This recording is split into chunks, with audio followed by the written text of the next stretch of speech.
única roupa que eles têm é esta que eles usaram.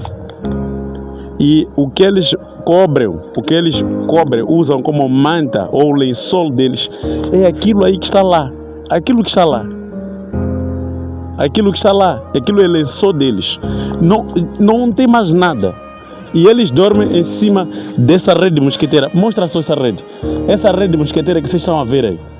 Essa rede ali é onde essas crianças dormem. Ninguém merece esse sofrimento todo. Vamos ajudar. Vamos ajudar. São crianças desamparadas e que necessitam do nosso apoio. Me ajudem a ajudar estas crianças.